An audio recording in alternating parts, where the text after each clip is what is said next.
And good evening.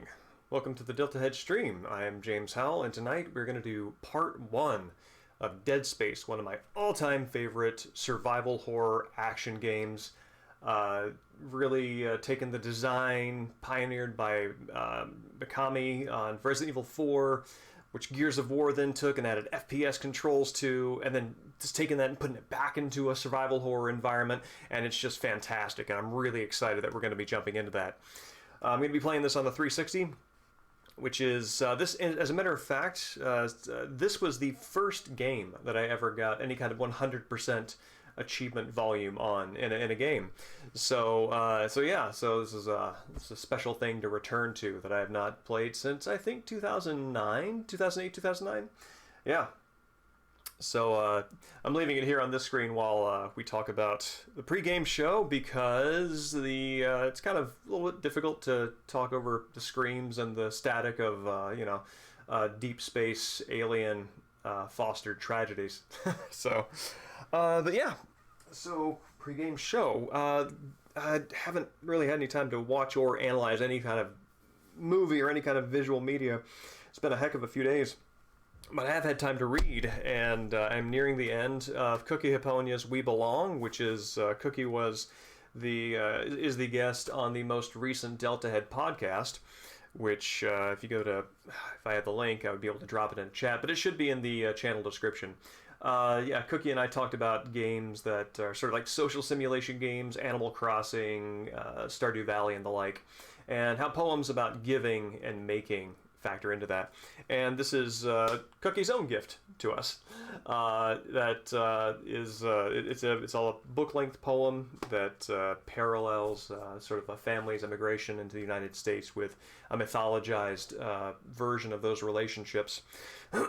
and it's really beautiful having those two things intertwine, past, present, and mythology. Which I feel like is a fine trinity of headspaces to have juggling all at once.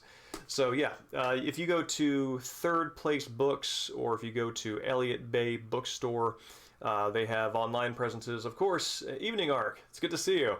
They have online presences, of course, and you can order it through them. Evening Iceman Dan, it's good to see you. So this is it. This is solid. Next, I've been just chewing through this. I forgot how quick of a read Terry Pratchett is. Oh, hold on a second, the microphone is kind of pointing the other direction. There we go, that's better. Forgot how quick of a read Pratchett is. I'm just like blazing through this. I think I've read through most of this book in an afternoon, and I never do that. And it's clever, it's fun, you would think that for something that goes by that quickly, it would have kind of like a candy-like feel to it, in brain candy. But it's a combination of brain candy and substance because Pratchett's just so damned entertaining and smart. Oh, fantastic! Oh, Ark, this is Mort. There you go, M-O-R-T, Mort. The titular character is a hapless teenager turning into a young man, and his way of dealing with being an apprentice to death as his vocation. So premise itself is already very Terry Pratchett, and having kind of been into Good Omens for a while when the TV series came out, you can absolutely see so much of the Pratchett influence on that, and it helps to sort of suss out what, you can't really cleanly define what was Pratchett and what was Gaiman, but you can kind of feel Pratchett's influence there. And I'm really glad to hear that you dug the Tokyo Jungle podcast. And yeah, James Dickey is one of my favorite poets. He would be a very challenging man to like, as many of our favorites might be. But he was a top-notch poet and wrote some of the poems that were some of the most influential to me in sort of coming to understand my poetry as an extension of the landscape and region that my family calls home. So, I recommend it. The Full Motion is... Do I have that right here? I don't think I have it on hand. I don't think I have it within arm's reach. No. Brodsky, Blake, Warren, Yates. No. Anyway, it's the title is The Whole Motion, and it's his collected works, and you would benefit greatly by picking it up. Yeah, I agree. I think that the way that Pratchett accomplishes that, and what I'm noticing in this is what a lot of really quality genre writers do. And this is something that I think, and I include myself in this. Many younger or newer writers feel like they want to overturn conventions. They want to throw out the playbook and bring in something totally cool and new and original. And what tends to work best, what tends to work best, I think, is something that Pratchett does, which is to look at the genre that you're writing in, look at the kind of story that you're telling, understand the beats that are familiar to the audience, and play with that, right? Play with what's familiar. Don't try to bring in something completely new, and that gives you that forward momentum, right? That comedy, and this is one of the things that I think makes comedy work as a mode, is you balance expectation with surprise, and it's very hard to laugh at something if you're thinking about it at the same time. So to know what's coming, to kind of have that gut feeling about what's going to happen, and then to allow yourself to be surprised by it because the author or the actor or something did something you didn't expect, that's really that's sharp stuff. That's really good work, and I think a lot of writers would benefit from actually practicing genre fiction more than trying to come up with something artistically original. And yeah, that's one of the things that I think works really well for Pratchett. Is he's got a really solid he's got a really solid sense of what works in that regard. But the big thing that I want to show you, yes, his unmatched wit helps. That's that always, he's kind of crowd that in there too. But the big thing that I want to share with you directly is a passage that I love from Thomas Coryat's. I talked about this on a previous stream. Coryat's Crudities. Thomas Coryat is a 17th century English writer, travel writer, one of the first major travel writers in the English language in the modern era, in the English. I'm trying to think English canon, but this was before English became as internationalized as it was, because this was early colonial days. Anyway, sorry, I'm rewinding the history in my head. Early English travel writer, and this is one of my favorite passages from his that I've encountered. The prose style is very florid, but having taken a register of how he generally writes, I actually believe that this the hyper verbosity is deliberate here, and we're going to share this with you, plus a visual to go along with it. So yeah, here we go. So this is him making his way from England across the Channel to France. And the highlighted part is what we're looking at here. Let's see, about 5 o'clock in the afternoon. And so this is him being sick. It's just to clarify, this is him being sick, puking over the side of the boat. And this is how he describes it. After I had varnished the exterior parts of the ship with the excremental ebullitions. Ebullitions. Let me start that again. After I had varnished the exterior parts of the ship with the excremental ebullitions of my tumultuous stomach, desiring to satiate the gormandizing paunches. God, I'm missing these words here. Let me say it again. After I had varnished the exterior parts of the ship with the excremental ebullitions of my tumultuous stomach, desiring to satiate the gormandizing paunches of the hungry haddocks, according as I have hieroglyphically expressed in the front of my book, with that wherewith I had superfluously stuffed myself at land, having made my rumbling belly their capacious ombre. And so, yeah, he threw up and the fish ate it. And he immortalized this on the cover of the book. This is the front of the book. And if you have a difficulty kind of picking out exactly what part that is, there he is. There he is throwing up directly into the mouth of a fish, somewhat outsized in proportion given the sails and the hull, but nonetheless following through on his word. That is a man of action right there. Well, I mean, what are fish but waterlogged birds? Really? Don't check me on that. But yeah, that's quality work. So, with that in mind, whoop, lost the, thinks I'm asleep there. Cool. Yeah, we can go on to Dead Space. I always like my little Pac-Man ghost Xbox Live icon. I think I've had the same thing since I actually got this account in 2007. Yep, that's when it would have been. Let me switch this over.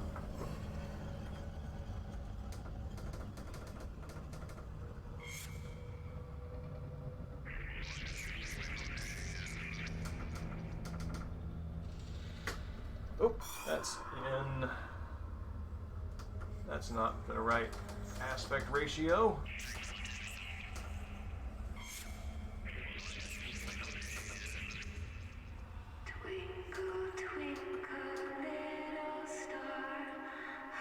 There we are.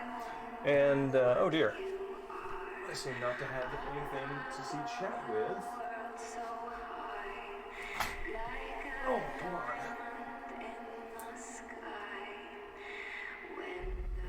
There we go. There's always something you forget. And there's always a battery that's dead. Okay, hold on. Enjoy the attract mode here while I get chat up.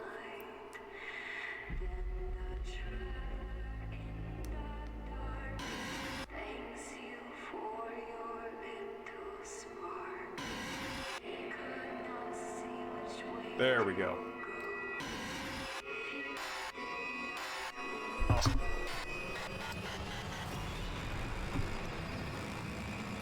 Man, they showed you one of the most gruesome deaths right there in the attract mode.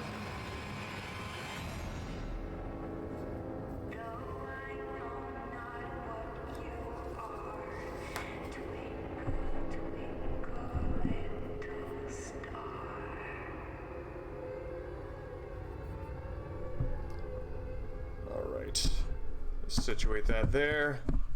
And now I can read what you fine people are saying.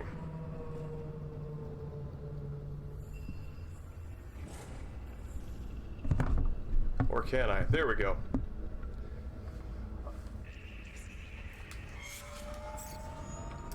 And this title screen does one of the things that I love, where you can swivel it around, kind of take a look around at the environment. Evil Within 2 does this at the start. Not Silent Hill. Resident Evil 7 does this as well, which is especially nice because you can kind of look around in VR and see some of what's her name, Zoe's trailer, which is where that start thing is located. Having been somebody who has written this sort of text that you see scrolling around in the background, I find myself always fascinated with it, and this is the sort of thing that can either be a burden or an opportunity, narratively speaking, because if it can be a burden because it can serve as nonsense, right? But it's also a really great opportunity for world and atmosphere building, and even, if you are so minded, lodging a little Easter egg nugget somewhere in there. And it's the sort of thing that makes die-hard fans very happy and let your fan base know that you're paying attention to them. In this case, I think it's largely environment or atmosphere building. So yeah. So I'm playing through this on Medium on my own file because, again, this is a game that I played vigorously when it came out. I got all 1,000 points for the Xbox Live achievements. And so it's a great thing to go back and revisit because I loved it. I'm playing through on Medium on my own file, and I gotta tell you, I haven't used a single healing item yet, and I kind of feel like I can do hard on stream and not paint us into a corner too much, as has happened in some streams in the past. This is great. I love schematics. One thing that I want anybody who does a load screen to know is schematics are always welcome. Love seeing stylized diagrams. Love seeing scan lines. Look at that. Look at that symmetry. Look at those slopes. Look at that math that's represented there visually. That's what I'm looking for. That's what I'm looking for.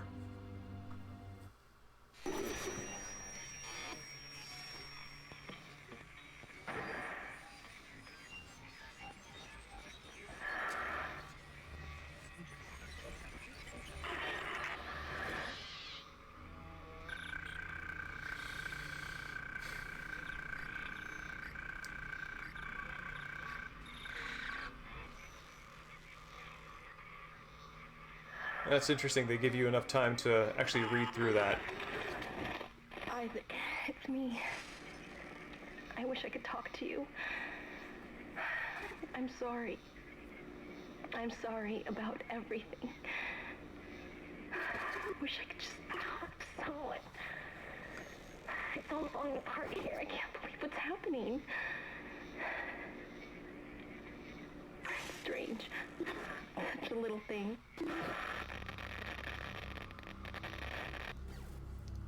How many times you watched that thing? Guess you really That's a miss great it. intro. Don't worry, we're almost there. You'll be able One to look thing her up blending once into we're the on board. next. The load screen schematics turning into a too close look at the video, and then the video becoming an object of the environment. And here you are, and it's great. Deep space mining is a lucrative business, Miss Daniels. Aegis 7 is a gold mine according to prospectors. Arc, I reports. might well. I've never heard of such a thing. Cobalt, silicon, osmium. 1 second, let me adjust something on the Where is she? visual output here. There she is. We have visual contact.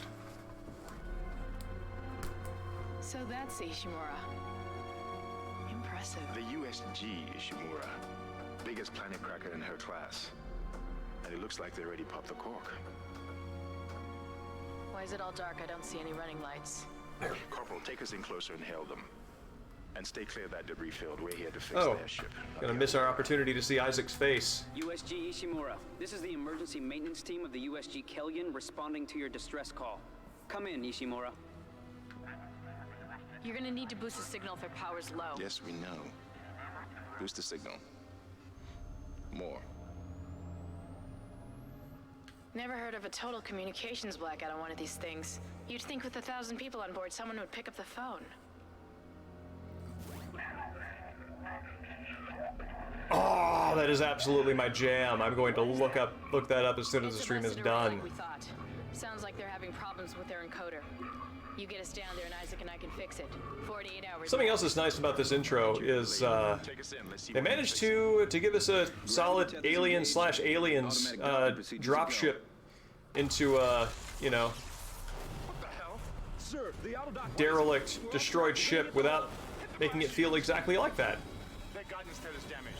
Switch to manual, now. Inside the magnetic field? Are you insane? Abort! No! We can make it inside. Gave you an order. The field's too strong.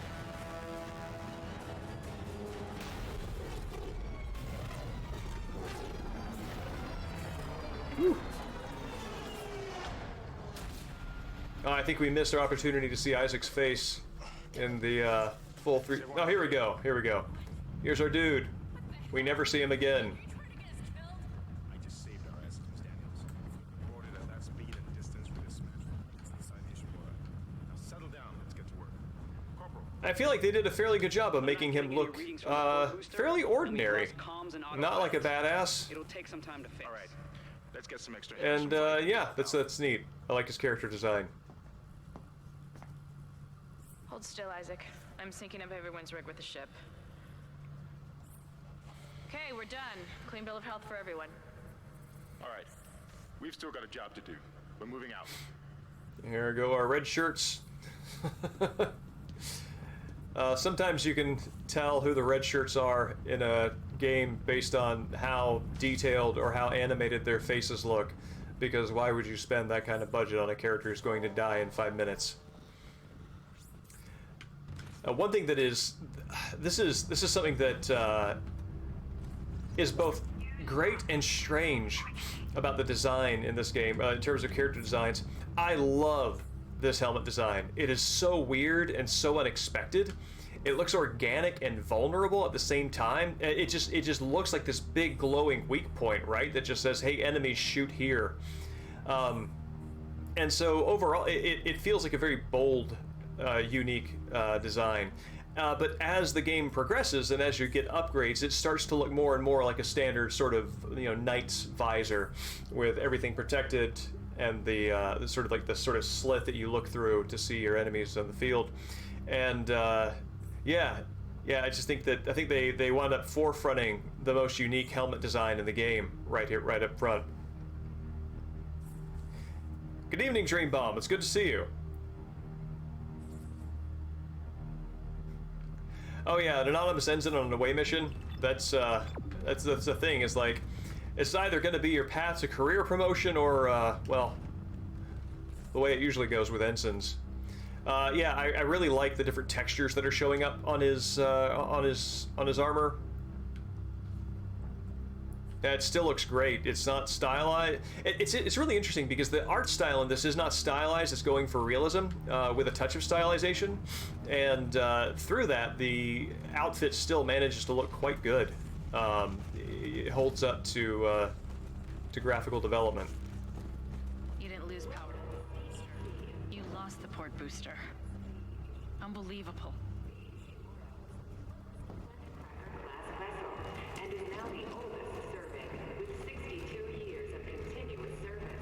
It holds the record for highest number of planet cracks, with 34 to date, and highest dead weight of refined product at 14 trillion kilotons. Guess the power's down everywhere. Isaac, get over here and hack the door. It's a nice world building to update you on the Ishimura without having a character exposition dump, because it's totally optional for the player to stand there and listen to that, and I did, and I feel like I am in control, so it's good stuff.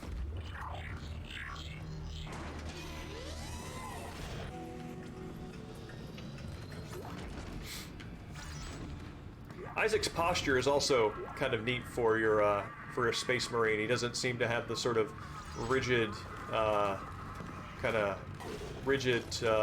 trained military posture. He's kind of hunched over a little bit, like he might spend more time at a keyboard than on the field.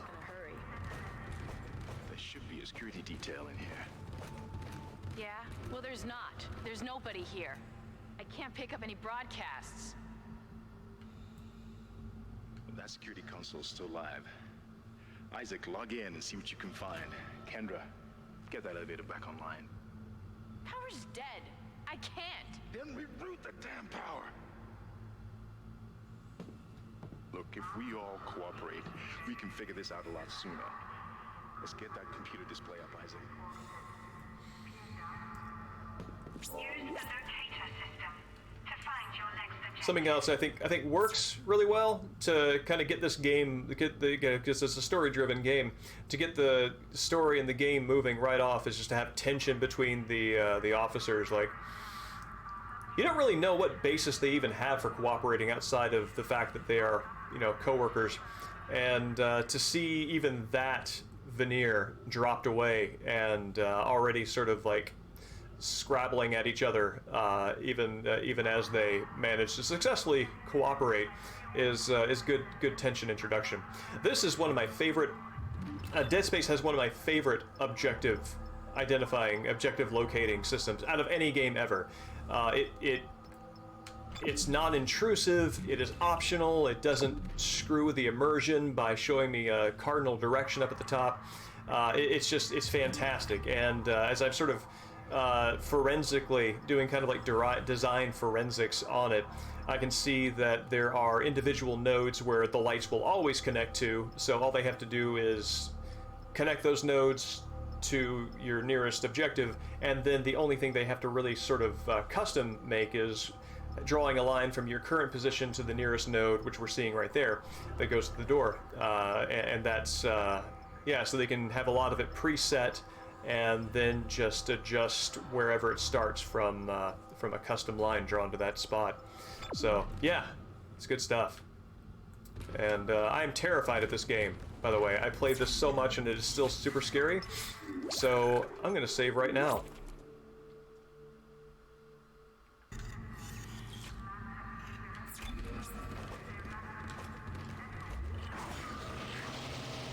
Also, just fantastic use of the character model to incorporate the health bar.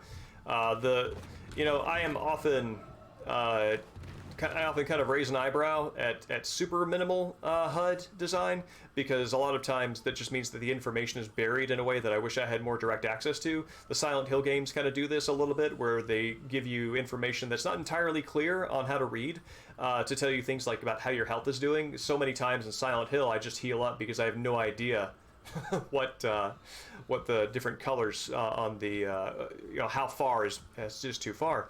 But this game integrates it masterfully into the world and the environment. So I know I have everything that I need to know, and it's lovely.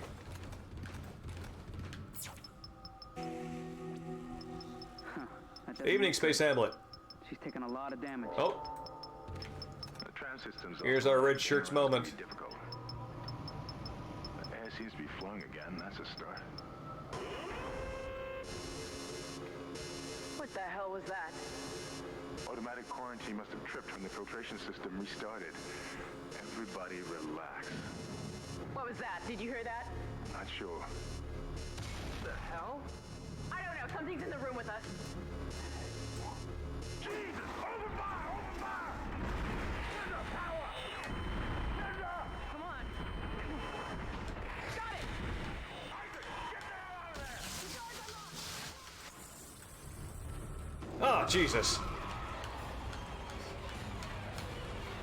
Run, Isaac. Get the hell out of there. Oh, man. Go, go, go, go, go, go.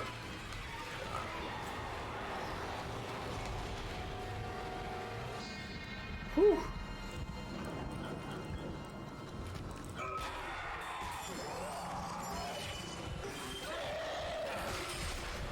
Hard was not kidding. Whoa. I don't think that second one popped out in normal. Whew. Heart's racing. It's good stuff.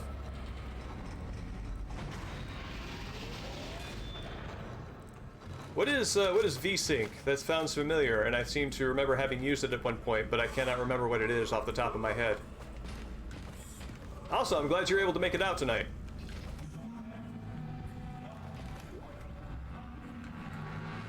Use the limbs of enemies for extra damage.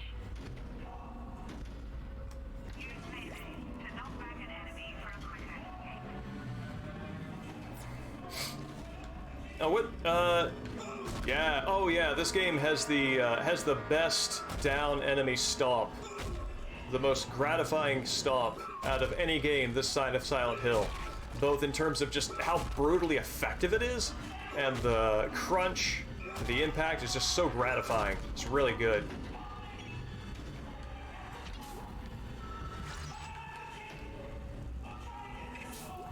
Evening, Gerbil. It's good to see you.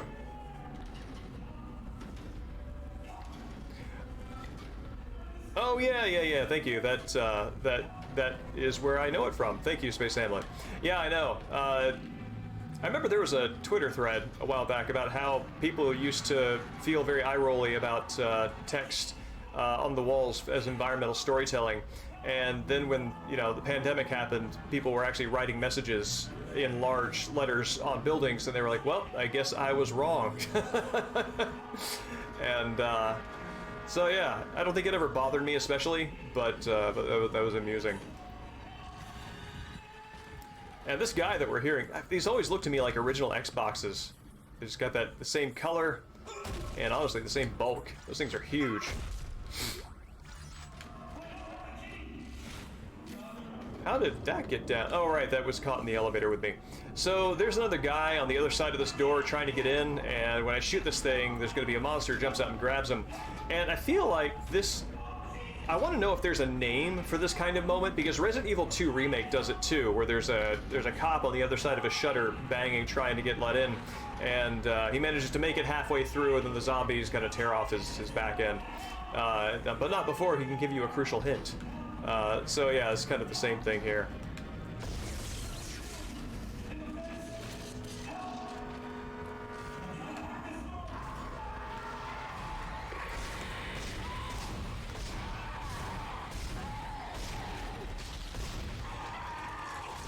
Wow, Hard has taken quite a bit more ammo than normal. That's good.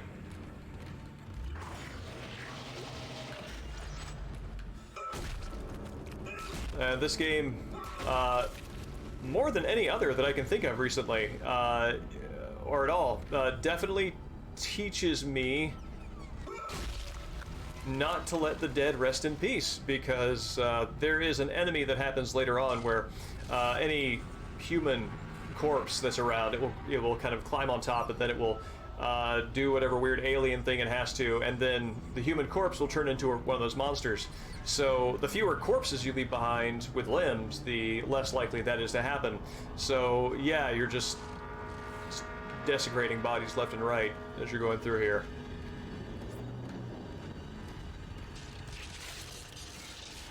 And I always feel very smart when I recognize the font Chicago in a game.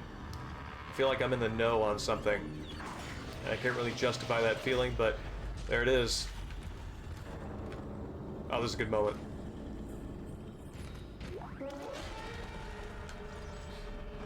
I feel like there's that kind of moment happens sometimes. It happens in a lot of other games too.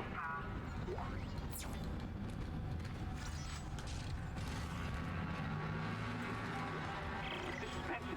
Everybody listen up. They're using the vents. That's how they're getting around the ship. Stay away from down. Get back. Get Yeah, so they're yeah, this game, one of the things that makes this game work really well is just the fact that it is taking so many lessons that have been tried and proven to be successful, if executed right, from other games that had recently been released, and it's piling them all together into one single experience. So you've got like the sort of Resident Evil 4, Gears of War, and wherever the HUD is coming from, unless it invented that, which is great. And then the audio logs from BioShock, which would have been released about a year prior to this, I think, or a year or two. And yeah, it's just it's taking a lot of things that work really well and mixing them together in a new experience. Isaac!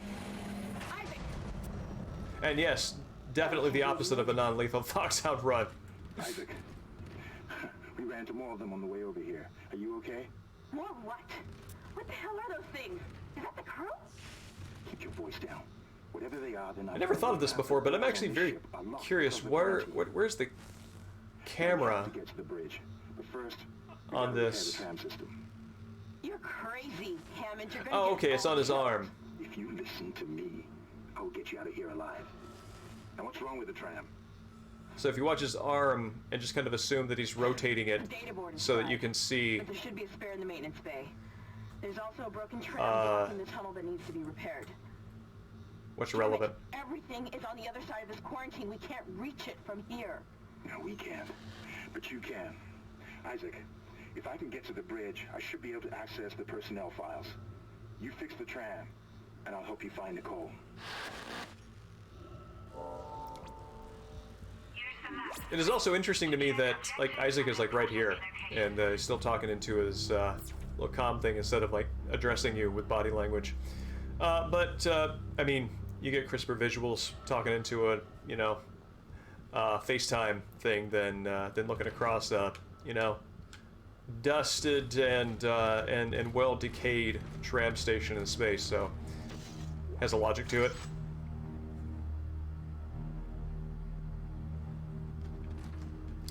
I think I did. One of the reasons why this game came to the fore of my mind as a good pick for a Halloween game, I was listening to the audiobook of Jason Schreier's Press Reset, which is about kind of like just general sort of work culture in the games industry, and the sort of history of this studio's developments and its successes and how those were received and what those turned into as far as studio lifespan. It's connected to, I believe, some of the development of BioShock Infinite, which itself is, of course, the BioShock series is a spin-off of System Shock, with just the name change to kind of save on some licensing haggling. But yeah, that makes sense. If you're interested in more about this game's development, that is a pretty engaging read. Oh yeah, I love this. See the shadow? Shadow just kind of lays still, and it's like, buddy, I know what you're doing.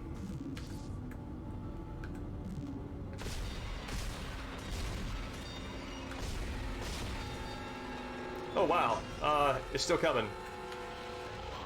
There we go.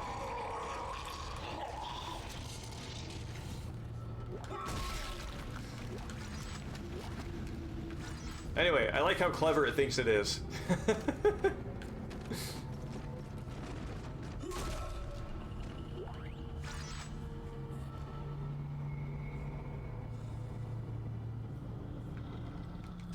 Oh, 0451. What is 0451? That sounds familiar, but I'm not placing it.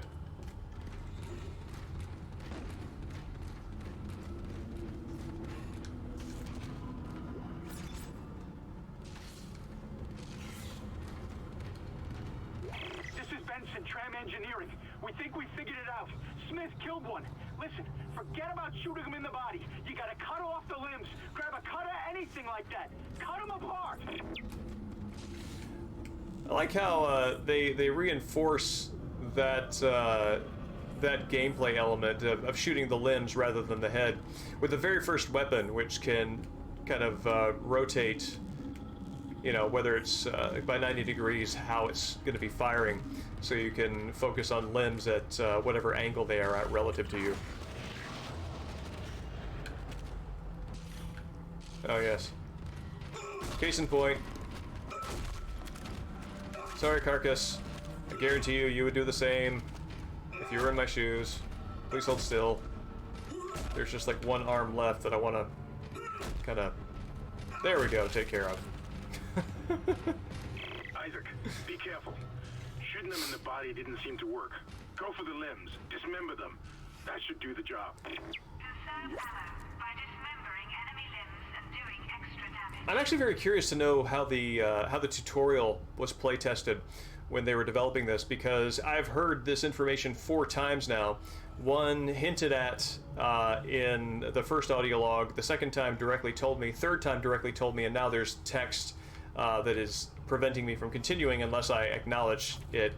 So I am wondering if there were folks who were still just really confused about how this works, even at this point. Because having tried to play this game just by shooting it in the body, absolutely they're damage sponges, and you will make 0 progress if you were trying to approach it that way.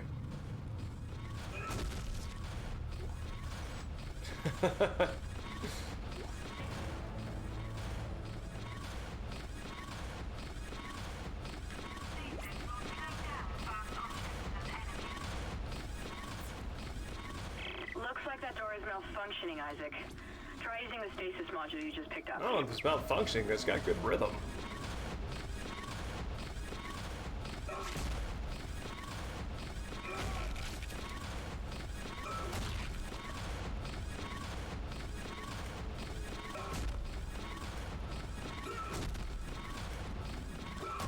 Well, how is... Oh, there we go. I just froze time slightly beyond the door.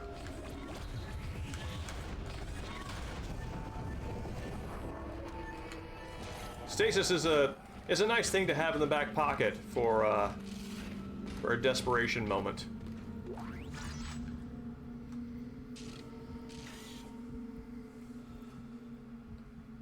Yes, Iceman Dan, in space, I mean, space just really has bad sound design overall. It's, space and its silence is maybe one of the best testaments to the need for sound engineers that I can think of.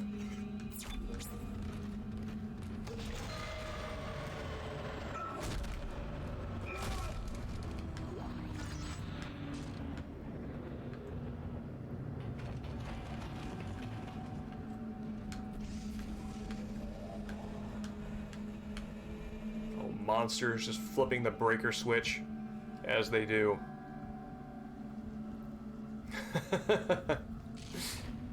Yeah, honestly, you could just play as a giant foot and you'd be OP in this game. Again, testament to the, I don't know, actually now that I think about this, the destructive power of Isaac's Stomp might just be yet another testament to how powerful limbs are in this universe. I Like, imagine taking that stomping leg and giving it alien power. Truly unstoppable.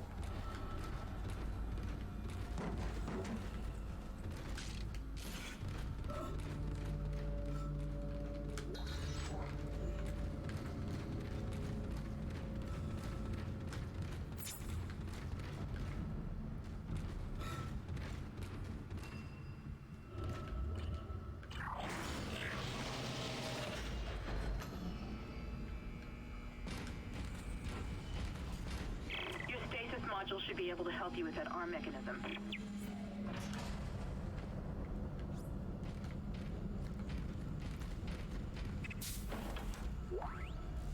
I feel personally at a disadvantage here because the last time I did this on normal, I was not wearing headphones. And gotta say, wearing headphones with the sound design makes it a more challenging experience emotionally.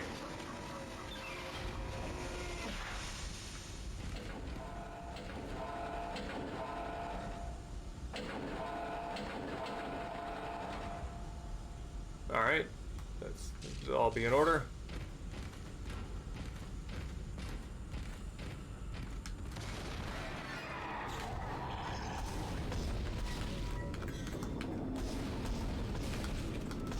There we go.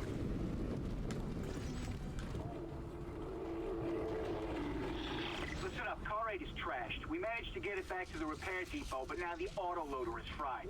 I need a stasis module brought down here now. If we don't get this piece of shit off the tracks, it's gonna jam up the whole system. I seem to remember something triggering an enemy over here.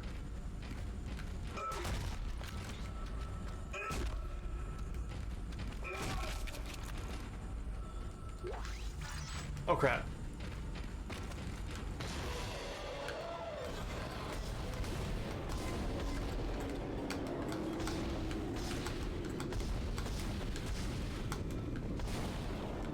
Did that do it? Oh man, even the death rattles in slow motion. Oh yeah, I also love the inventory UI on this. Like, I can pull it up, it's diegetic, it's there in the environment, I can swivel around, I can look at it from behind. It's so cool. And got that little bit of depth in there for some reason. Why? Because it's high tech. Actually, I just now noticed that the UI has a spine. Weirdly. Up there at the very top, there's your it's connecting, slotting straight into your brainstem back there. How about that? Even your UI is grossly anatomical. So this all looks good. Let's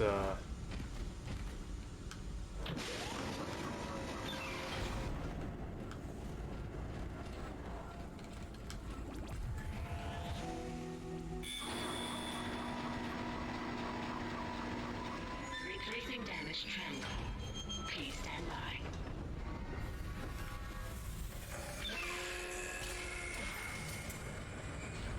Isaac, you did it. The tram is blocking the whole system.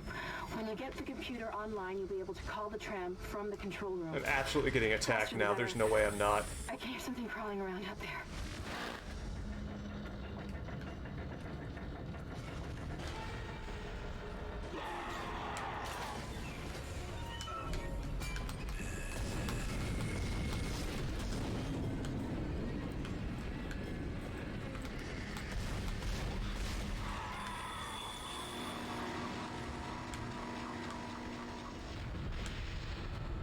Tram replacement complete. Okay. Okay, that's it. They did it. Yes! He dropped his wallet.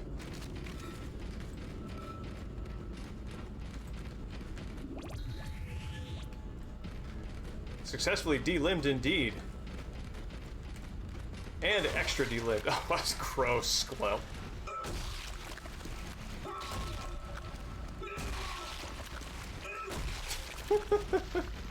Man, somebody had fun in the Foley room with that.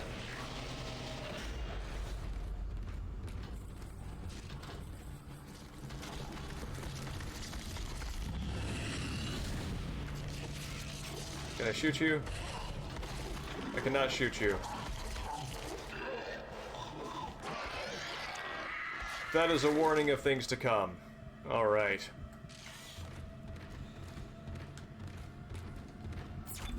Alright. Give me 30 seconds here. I'm going to take a quick break, and I will be right back. Oh, and I'm going to keep this stopped at the save screen here because I have no idea what is going to jump out at me.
There we go. Back. Evening, Swimmy. It's good to see you. What stopped you when you tried making through it? When you tried making it through? Was it the visuals or was it the tension? You're a pretty big horror buff, so I have a hard time thinking it would be the context or the environment. At least from our conversations, I remember you have a better stomach for it than I do. That's for sure.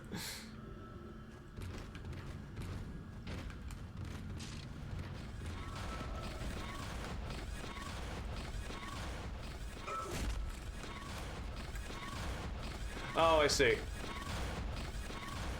I can see that criticism. It's, space stations are kind of hit or miss on that front, I think. If done wrong, they can kind of feel like big sewer levels.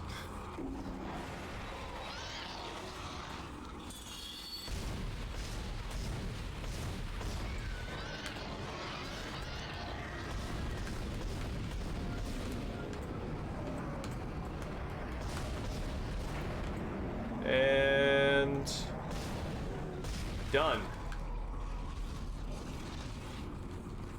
And to clarify that comment, sewer levels and caves are among my least favorite environments because they feel very samey, and it's kind of hard to sort of justify a lot of variation in them. I was able to I enjoyed the environments in this one when I played through. There were just enough touches of kind of like the design in the UI in the environments felt compelling to me in a way, and so even though a lot of it was a lot of, you know, dust and rust, that sort of thing. Isaac, I've patched into the deck security system. It took some work, but I've got the door to the maintenance bay unlocked. The data board should be somewhere inside. Even though it has a lot of dust and rust, it still was able to work for me.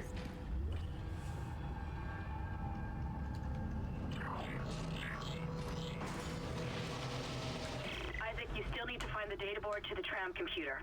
It's in the maintenance bay.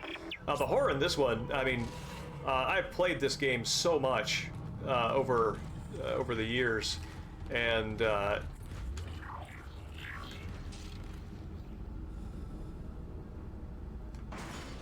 thought there was something behind me, but I guess there wasn't. Yeah, as that is a fine example of the atmosphere in this game is pretty tense and is able to keep me primed for a good jump scare.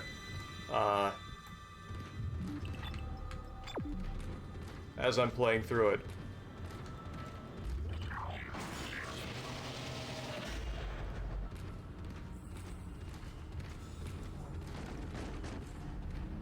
I owe System Shock 2, I think, a more thorough playthrough. I gave Deus Ex, of course, is Warren Spector's sort of, come on, sort of his masterpiece, and System Shock 2 is right up there, but even though it gets a little less attention and has survived less as an IP. Oh, hello, badness. Say hello. Oh, there you go.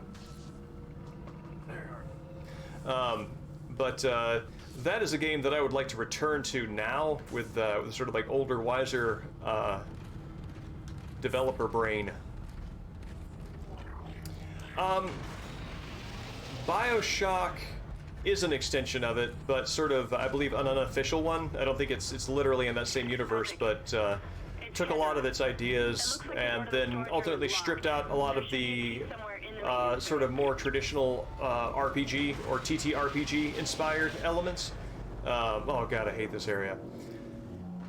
And simplified it so that it is sort of easier to sort of just be kind of a more casually accessible game, I believe.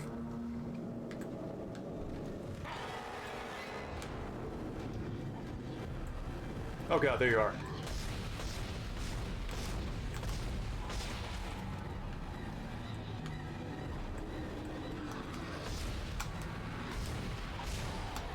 Oh crap. Who is it? Oh no, no, no, no, no!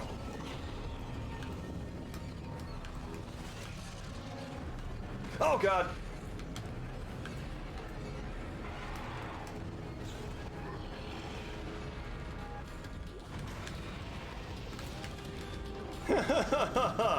Oh Jesus.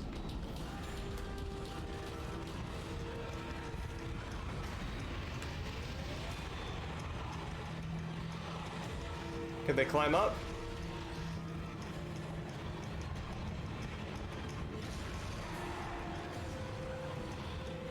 Something is there.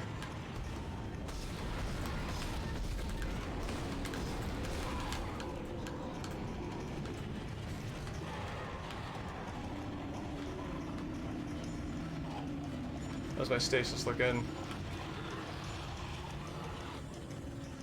Right, those dudes are all up there.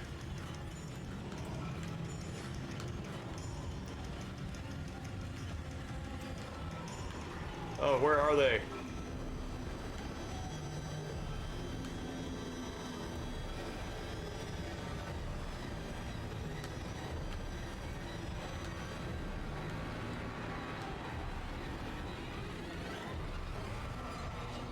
I would like someone to show up somewhere, and I can shoot the so I can shoot the explodey thing that is currently falling away.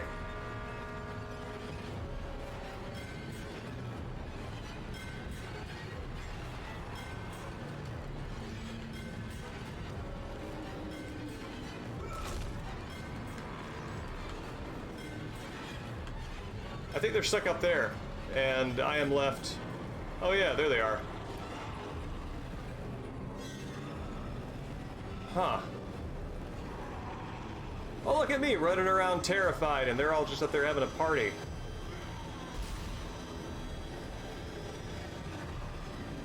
You gonna...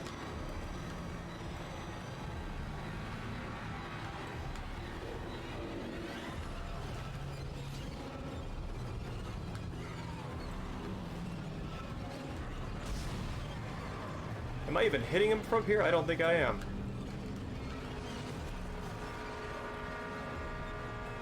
Alright, so the good news is, despite the nerve-wracking string section playing, I might actually have a little bit of time to strategize here. Wait, did somebody hop in? No, that's just shadows.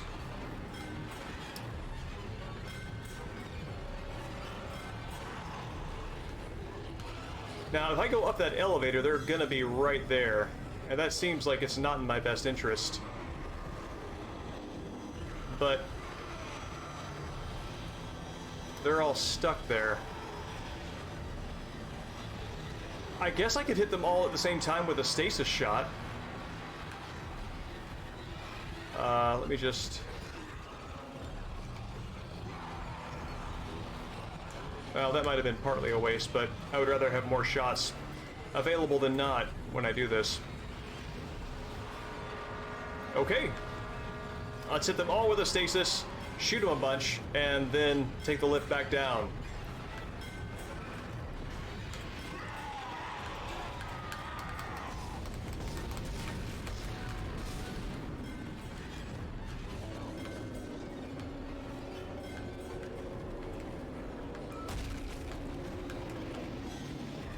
Does that break them up?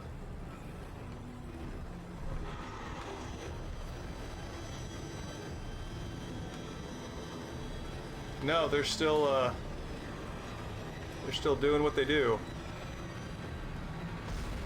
I think there's some sort of... There's something that's preventing my shot from getting through there. Oh no, there we go.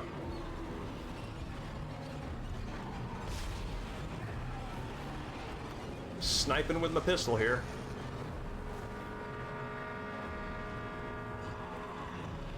Oh, I bet that swaying thing is an object, and that's what's intercepting my shots.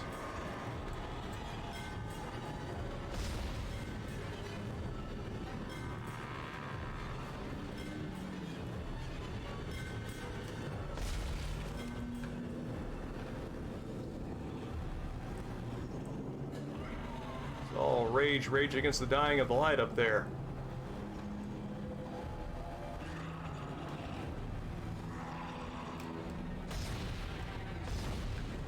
You know what? Let's just go for the legs. That's an easier target.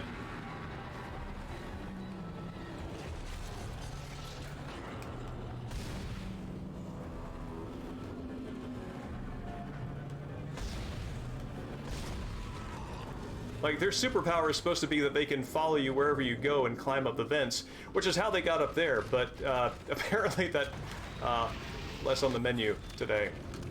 Gross.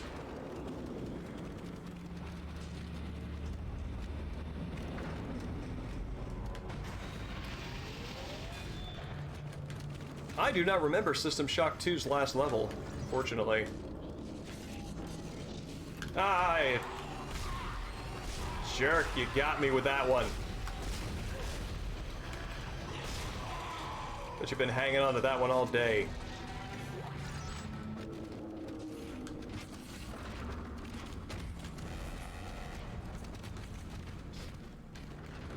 It's kicking these necromorph bodies around like soccer balls. Let's see, how am I doing on... Doing okay. Ah, Jesus! Come on, man. Just looking at my wallet. That is uncalled for.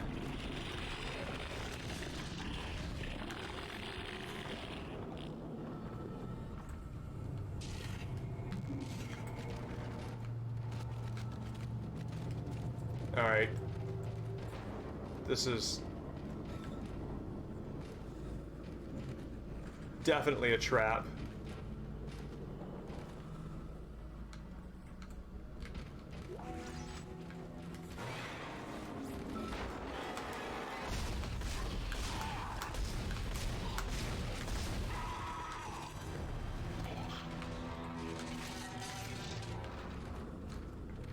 Is that it? No one sneaking up behind me? Cool.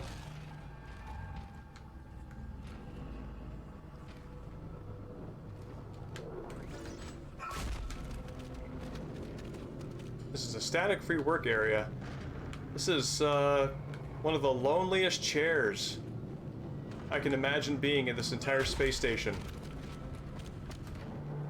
That chair, like somebody moved that chair up here, and I can just imagine the person who set that up realizing that this is going to be the person who is spoken to the least casually in the entire Ishimura.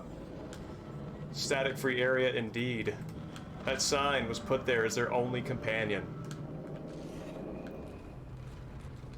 Frankly, the alien invasion was a godsend.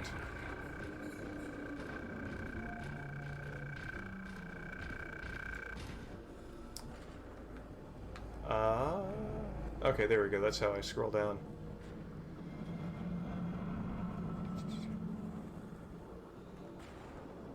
Is there more to look at? No, it's just the invoice.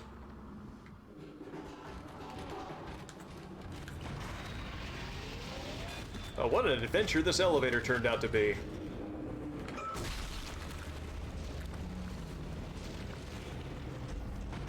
Ah!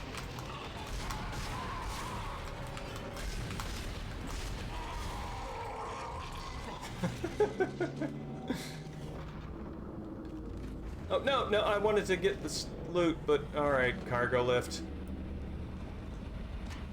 You helped me, I guess I owe you this.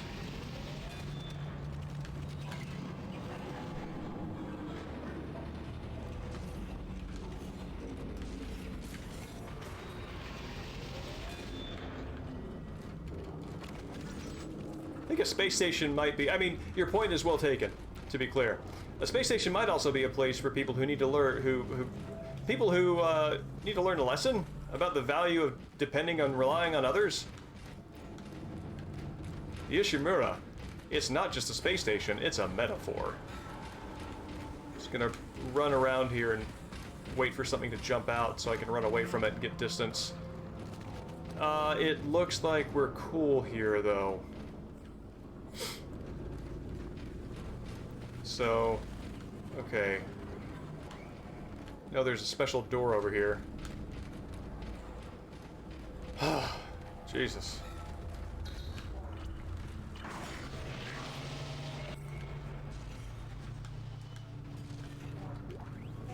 Oh, there we go.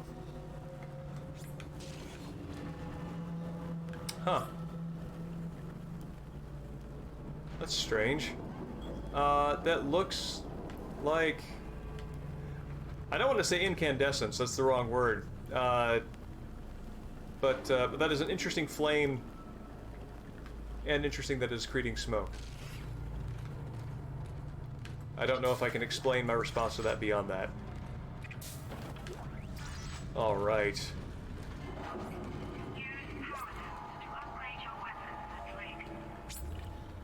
Don't have to tell me twice. Let's go.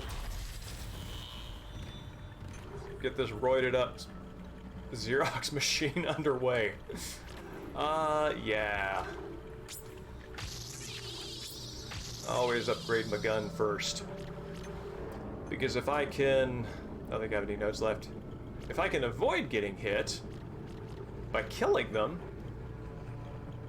then HP is a little less necessary to boost.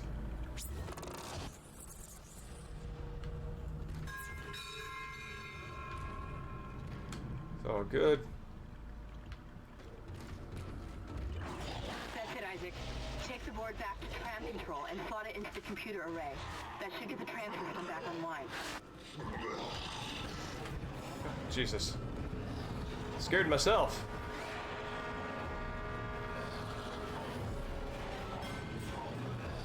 Whoop. Yep.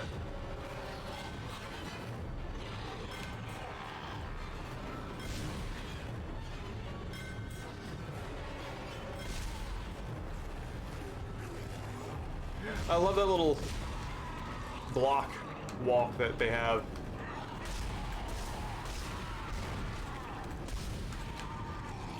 Where they hunker down and they put their limbs in front. Strategically curious, since that actually is their weak point.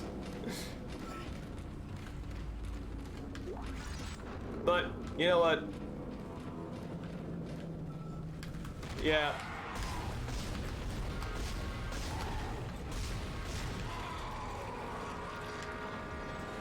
You can tell the strong ones because they still have pants.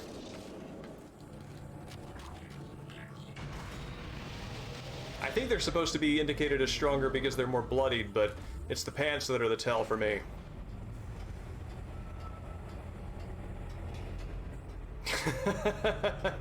You're right, Ark. I caught him on cardio day. He was just on his way to being a fitter, better him.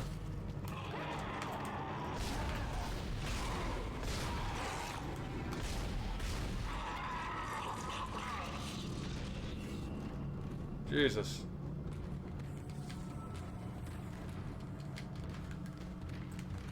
You drop anything? Wow.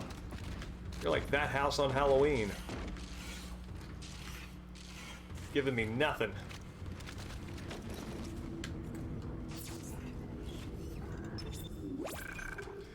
Whew.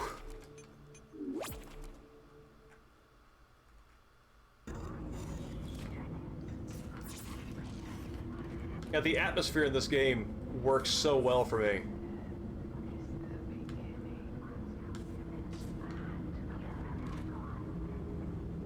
Like the audio design too, like you can just kind of hear this scratch of, could be radio chatter, could be the garbled, lost language sounds that the necromorphs make.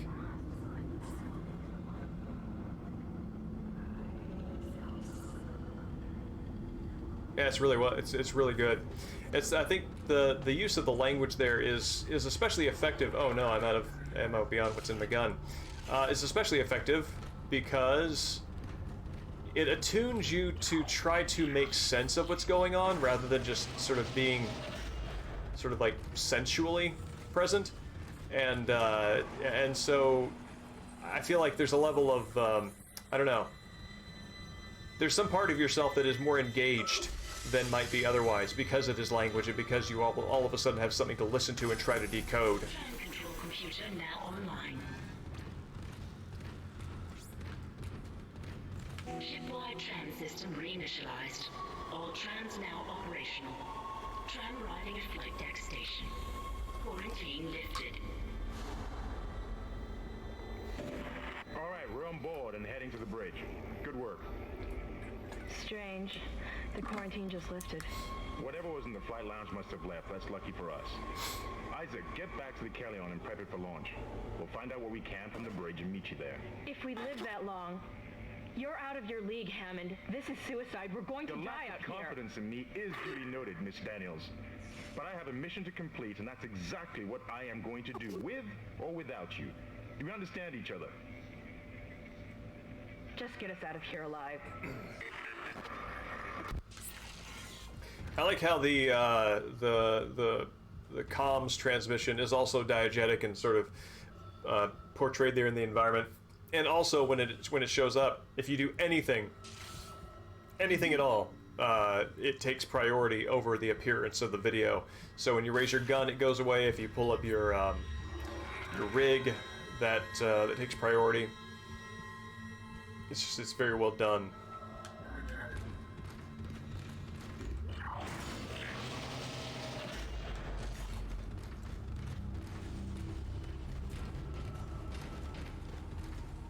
Oh man, I think I'm low on ammo for, is this where I was chased originally?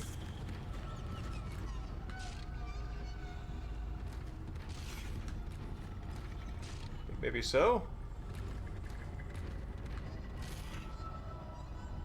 Huh.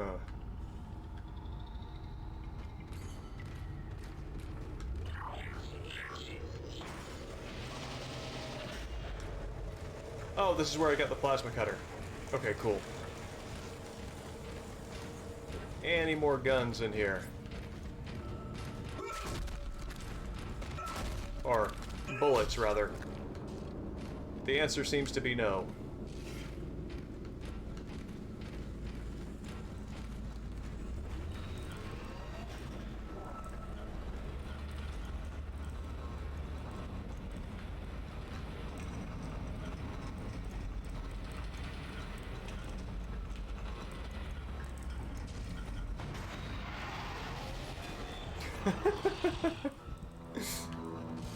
Just screaming and walking, as you do.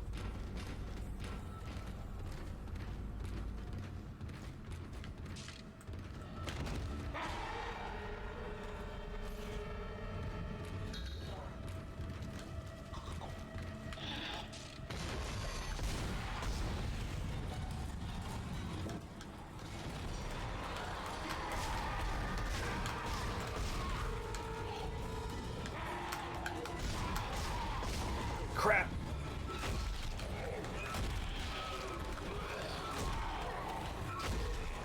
Oh, no, no, no, run, run, run, run. Oh, reload. Whew. Stomp saving the day right there. Stomp for president. Stomp for mayor.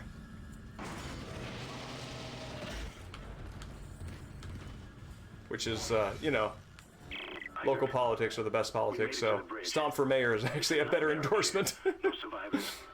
We're going to try to get to the command computer. Wish us luck.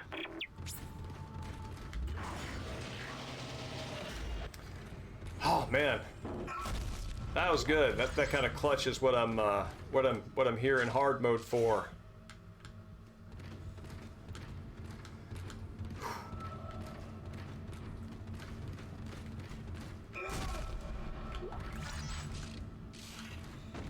Anything else? After going through that, I'm gonna save my game.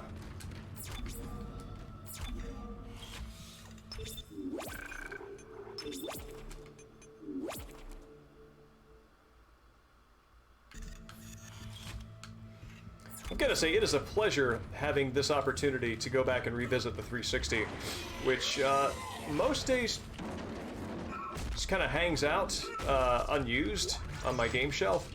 And it's nice to come back here and look at all those achievements, look at all the games that I played on this, and the good times that were had. I am not dealing with whatever the hell that is. Oh god, I have to.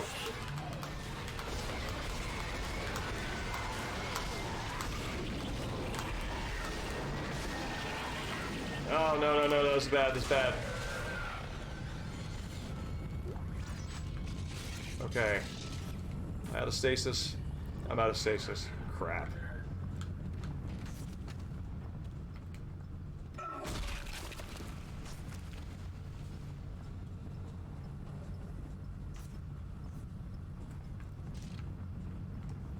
That is nice, I agree. It gives a good balance between... I don't know, my sense of it is there's a balance between giving you the independence that you need to be a sort of free agent and an actor as your best advocate here as a survivor, while also knowing there are other people who are part of the same mission. God, I can't believe the thing followed me in here. Is there anything else in here? Health. Really need ammo more than anything else right now.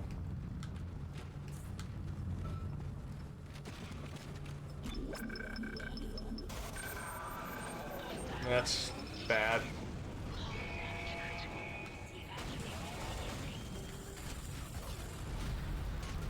That's extra bad.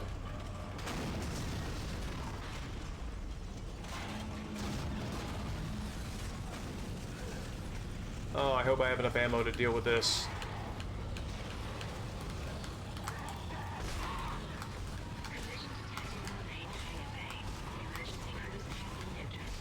Okay.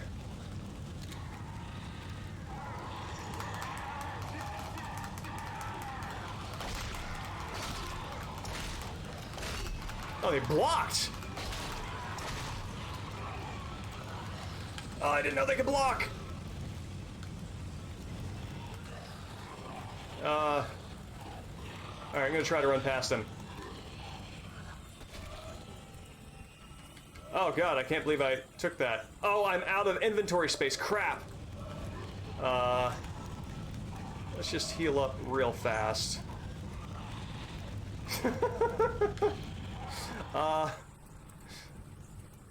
What a predicament. Okay. This is how we're gonna do this.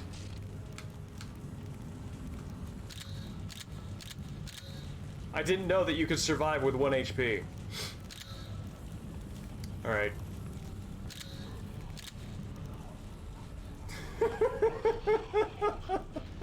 So gibberingly angry.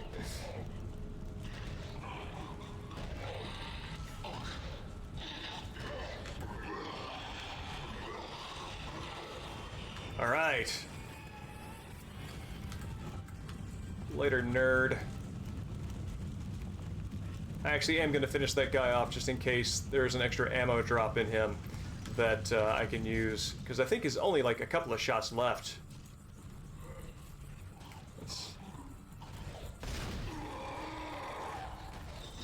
Yes! It paid off. Oh, crud.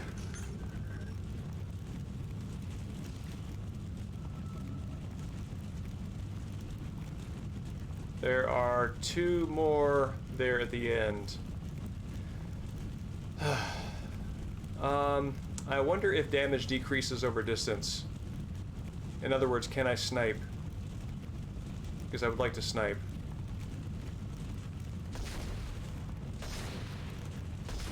I can snipe!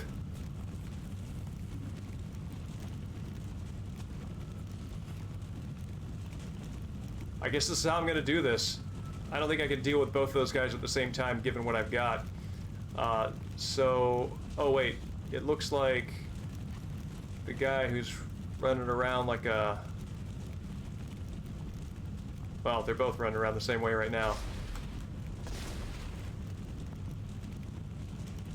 Yeah. Ah, Jesus, I hate this. Alright, I'm gonna have to hit him consistently.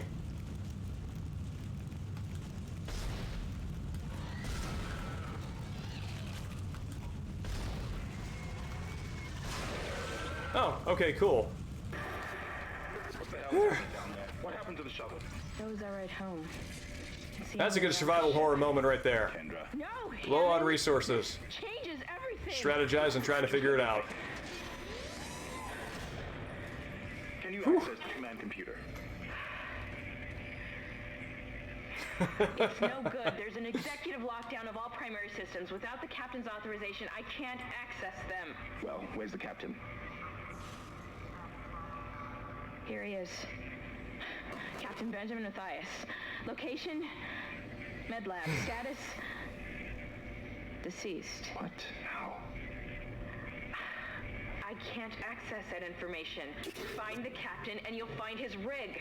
With his authorization codes, I can crack this computer wide open. Damn it. Isaac, I'm sending the tram back to your location. Get to the medical deck and find that rig as fast as you can. What was that? Oh.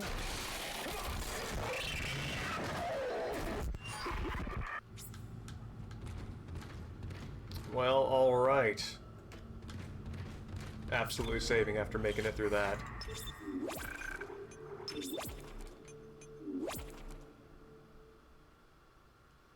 And yes, it is like the entrance to Disneyland. The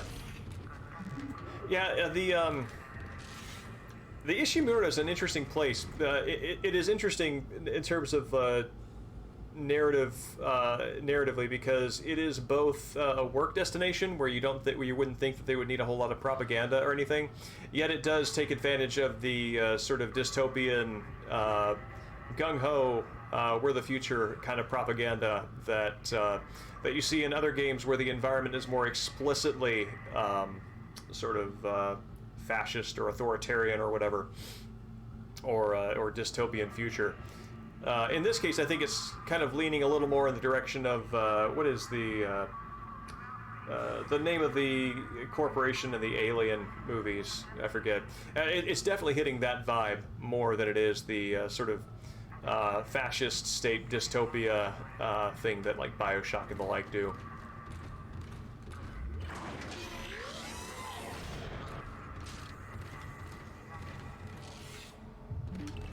Have I been in here?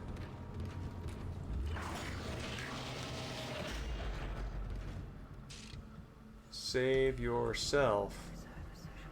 Where is everybody? Here is weird noise. Shut the F up.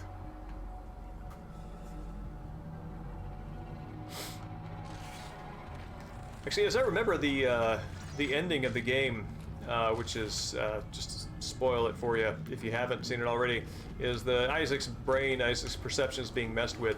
A lot of the environmental noises that are very creepy and unsettling. I remember that. I think that rather than just being something that is genuinely in the environment, it's understood that these are maybe Isaac's hallucinations of creepy noises.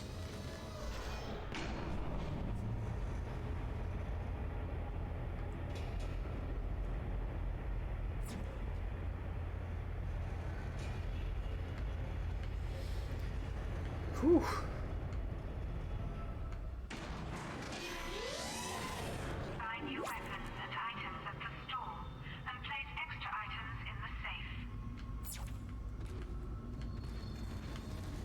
I think about that speaker audio effect on that English lady's tutorial voice, and it sounds like something that is coming externally, like it's being broadcast over the speakers of the Ishimura, which seems implausible, and that makes me like to think that you know, these tutorial moments being broadcast are in fact Isaac's own hallucinations as well.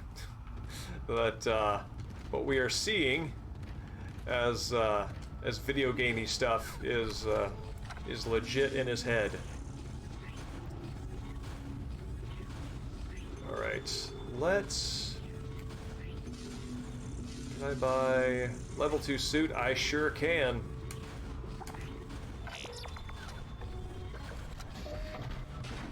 Goodbye, cool visual design.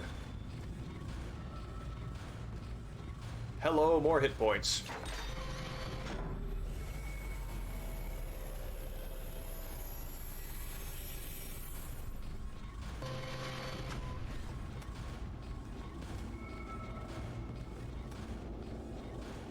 All right, got more Snickers bars strapped to this thing.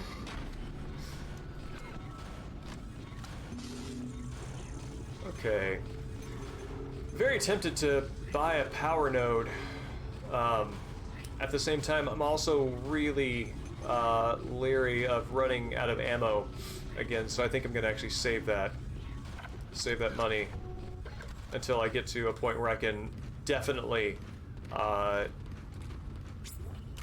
use a power node to upgrade something, because I don't think I have any left currently. No, I don't.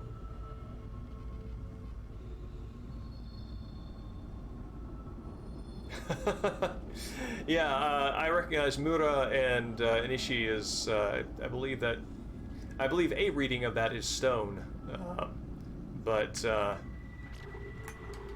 would have difficulty getting into it more deeply than that. Yeah, so I'm not gonna buy a power node unless I already have one in stock, because it really doesn't make sense to spend those resources when I can't get something from it immediately.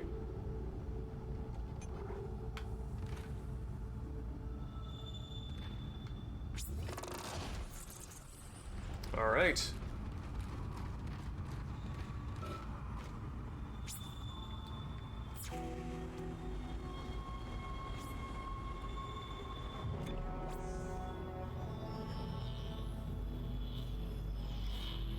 Whew.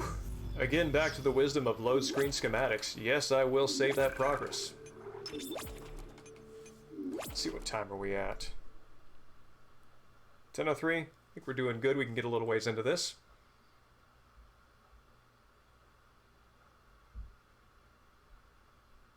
Oh, schematics with labels. Like a Valentine's Day card from UI.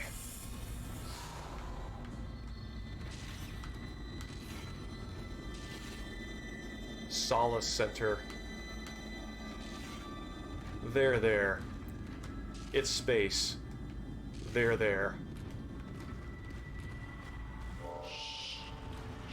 It's all right, McCoy. He's here. Nothing to be afraid of. I knew you would come. Just like you said. Oh, I saved this. pardon me. For you.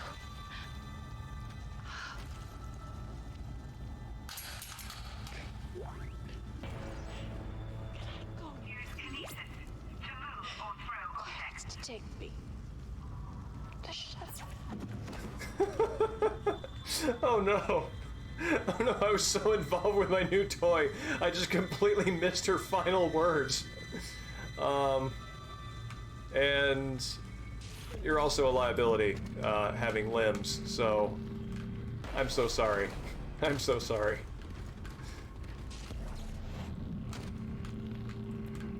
I'm legit the worst person to try to save the space station.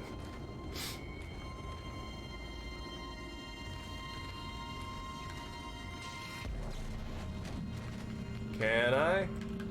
Sure can. Clean up this place.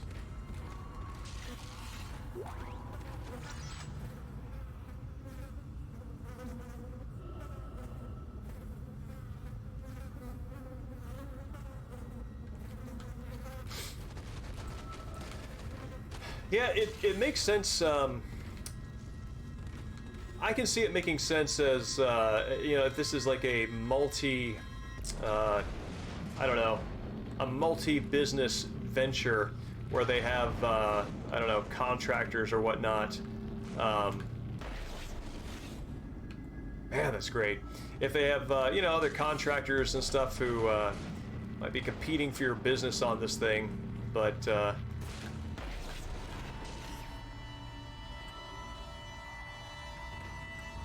the point stands, I think, as far as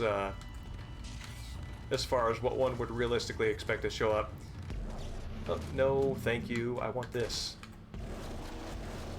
But I think that's where the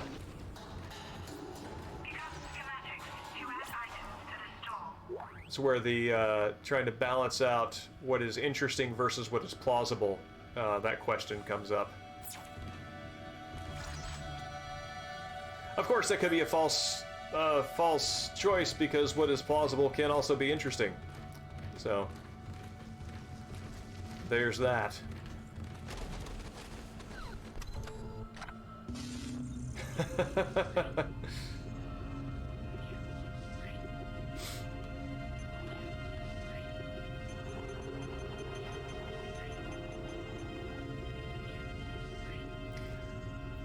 It is also interesting, Space Hamlet, from the viewpoint that almost the game really does make strong efforts to make all, I guess, UI and stuff like that diegetic, in-universe, part of the player's experience, part of the character's experience as well as the player's, and little things like that do seem to kind of cause friction up against that.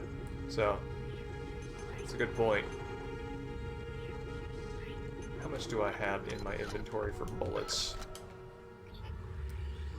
I have 14. I feel okay about moving forward on that front, but I want to store some of this health.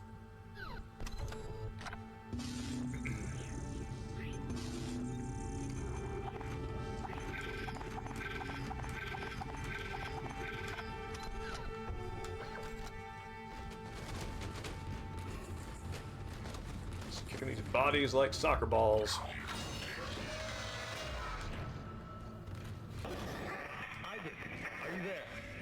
We were attacked. Kendra's gone. 1 minute she was there, and I can't believe I lost You know, the signal on sound effect is just this giant crash. Get me the captain's rig codes, and we'll find Nicole. Looks like the crew barricaded the door to the emergency wing. We have to blow through it to get to the morgue. Get some thermite from medical storage, and a shock pad from zero-G therapy. Should be down the corridor. Communication is useless in all this static. Captain, I'm not going to point out the irony of the fact that you clearly communicated that sentiment. As an engineer, I'm above such pedantry.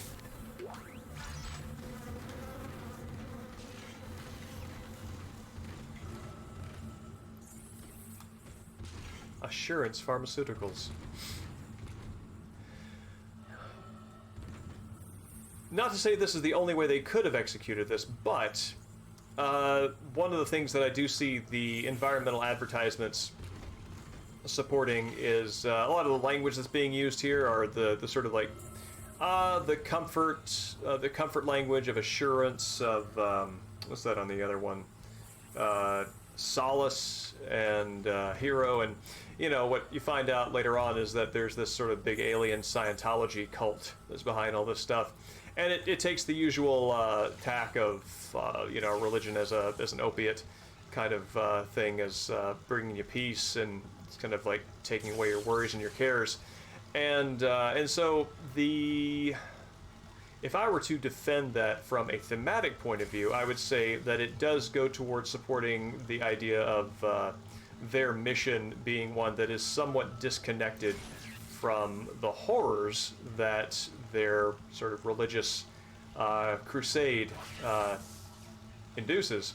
And also, atmospherically, there's just, you know, kind of the gentle irony of these very peaceful words showing up alongside all of, well, this, for example. But these are more, again, I think that a challenge would be to find a way of taking that effect and integrating it with the plausible in terms of having that in-game media communicate to somebody else in-game rather than to the player.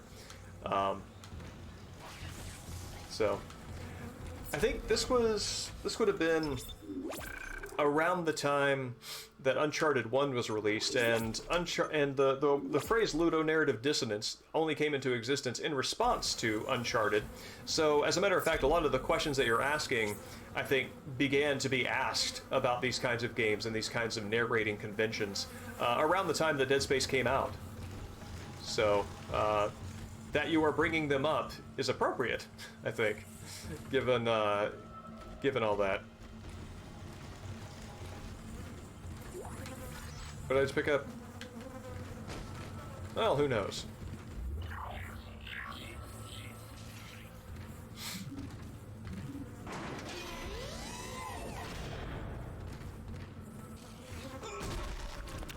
weapons have an alternate firing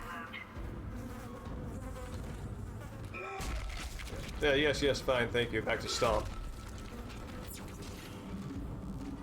Am I gonna get jump scared by something here? I feel like I am.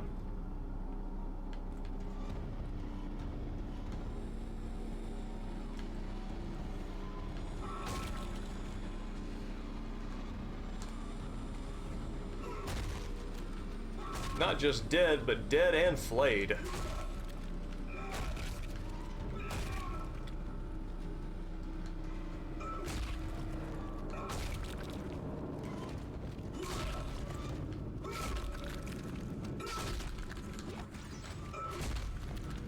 Alright, there we go.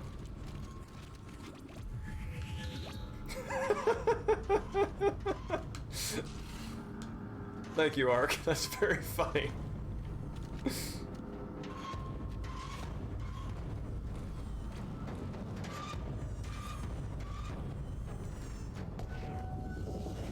Don't mind if I do, thank you very much. Let's at Vein Lab.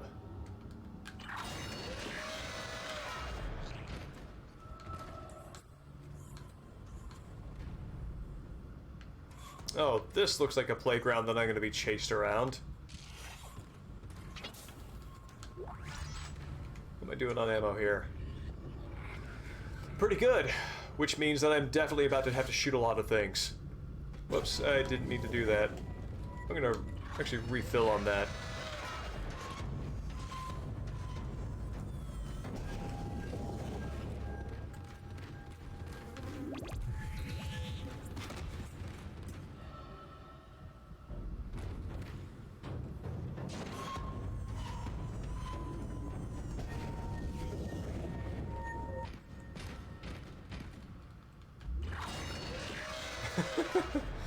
Say, which poster are we looking at here?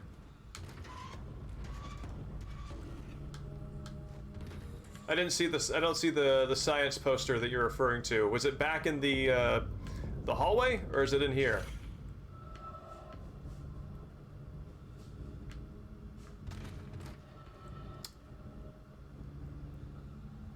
Clearly a preview of things to come.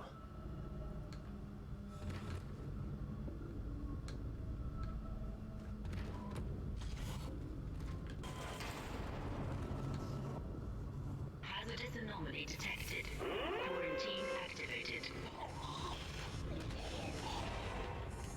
Crap.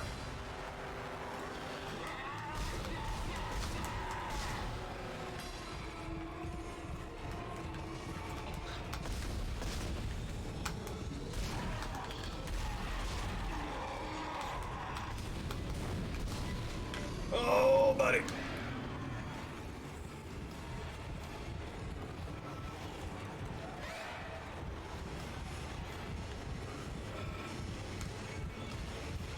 Okay, cool, they're over there.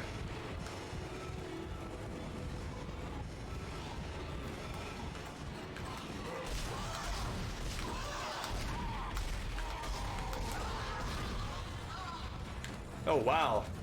That, monster had a distressingly human, grunt there at the end.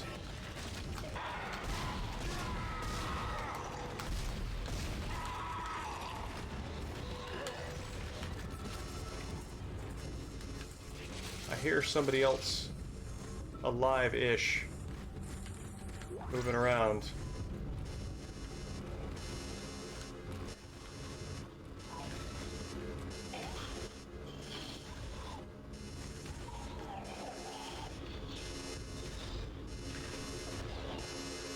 How did you?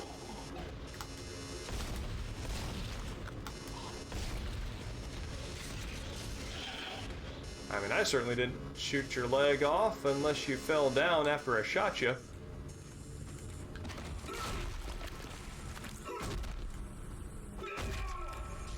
Watch the vents.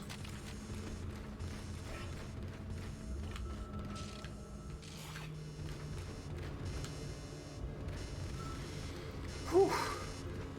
Oh, right, I kind of remember that I can use the kinetic blast to snag their limbs and shoot them at them. Yeah, like that. Cool. I'm gonna remember that.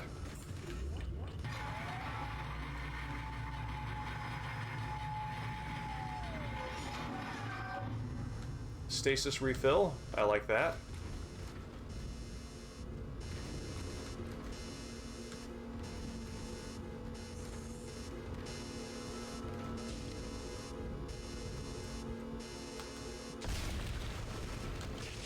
Cool.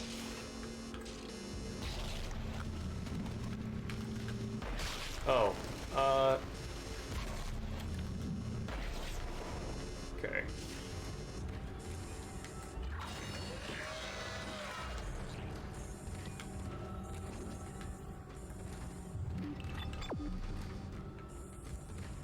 Oh, yeah, that's your classic environmental nervous system right there. Some med bay seams in order. What does this say? Oh, that is far too small to read.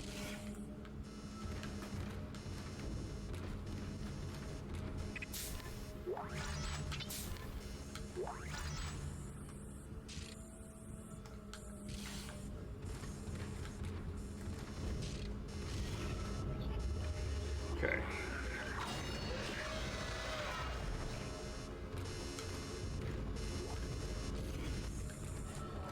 Oh, that's where it was. I was wondering where the drops from those enemies went.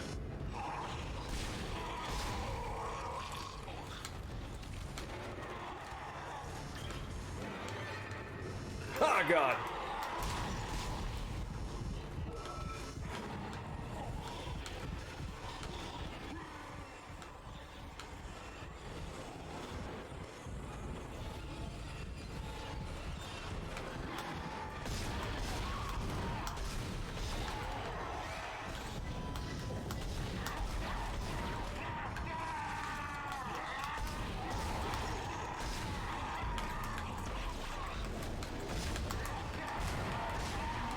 Jesus, I'm trying to grab the spiky thing, the thing that can kill them.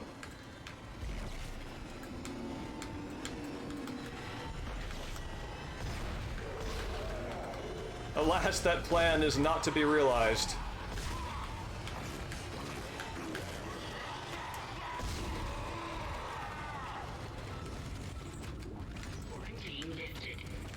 Grabbing like everything except the useful weapon.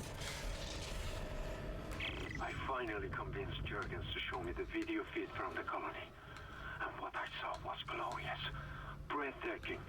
Miners undergoing a transformation into something extraordinary. I must know more.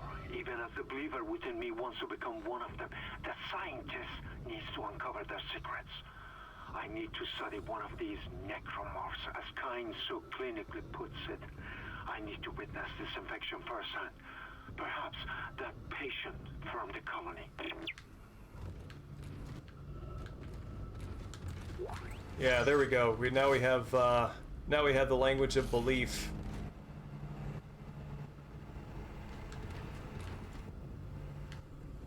Showing up as part of the storytelling.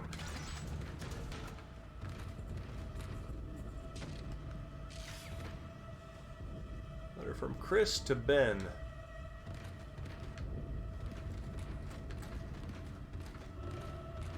I don't think Ben got the note. Oh, where's that money that I threw?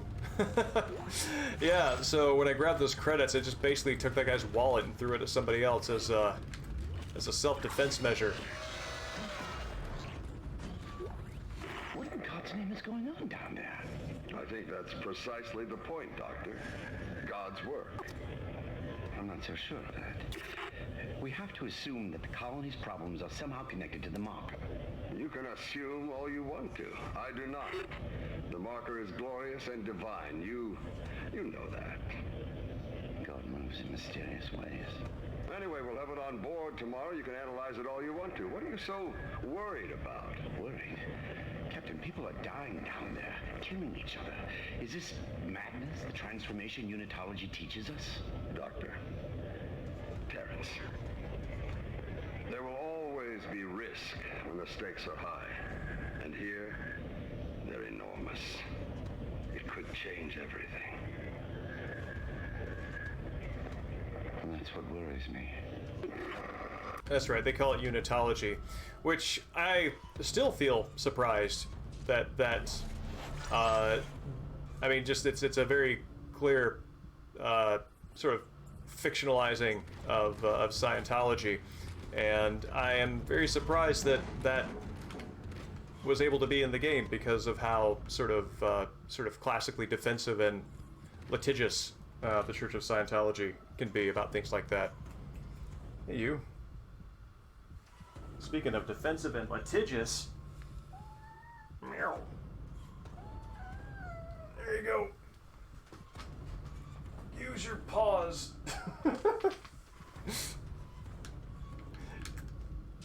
Seems to not be aware that I'm putting her there for the purpose of depositing her and not just for fun.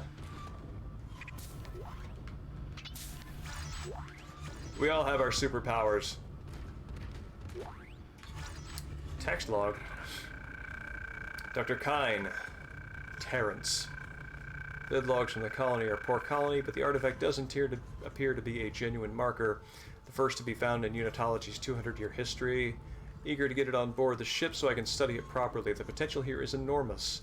Not just for me personally, though it's true I've dreamed of such a discovery for decades, but also the humanity and the Church of Unitology in particular. This marker could herald the dawn of a new age for mankind, and I will do my part to ensure it comes to pass.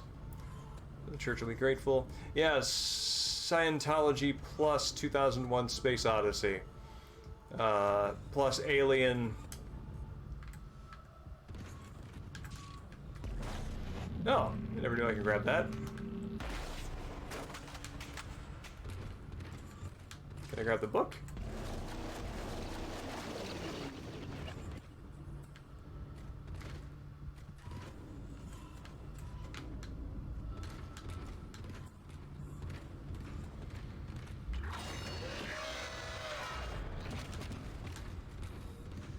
Alright, so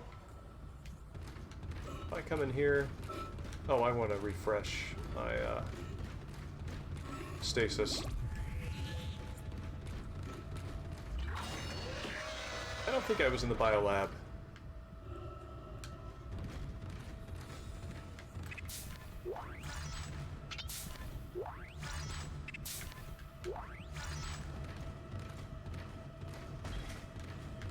I've seen enough pictures of whatever this is to know that I'm going to be fighting that soon.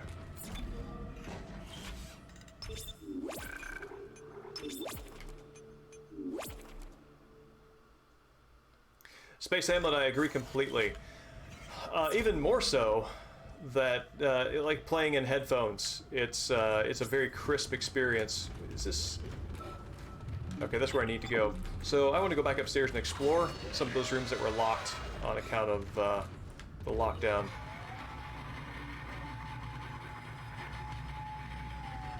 Very bold of them to have a first to second floor elevator with no handrails. I guess if they've vetted you enough to go into space, they trust you enough not to, you know, be reckless there. Oh, well, okay. That is a later problem.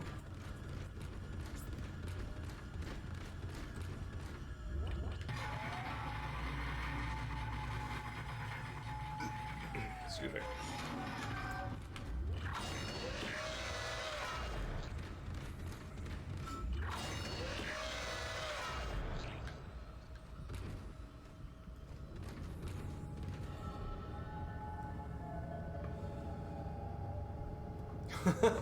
The BPC is for stabilized injuries only. You can see somebody dragging themselves, just like bleeding limb all the way down here. Please give me a robotic arm. Oh, I hate these.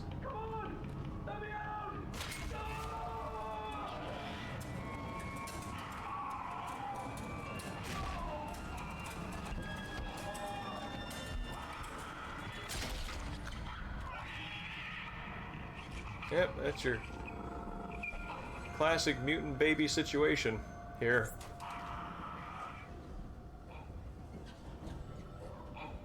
Hold on, I think I need to get rid of this Sasquatch here. Come on. Come on. Yep.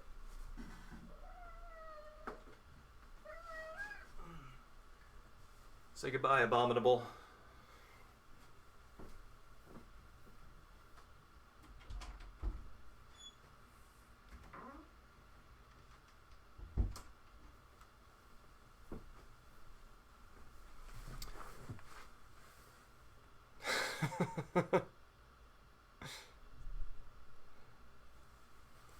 Let's see, I think we have enough time to finish this set piece here.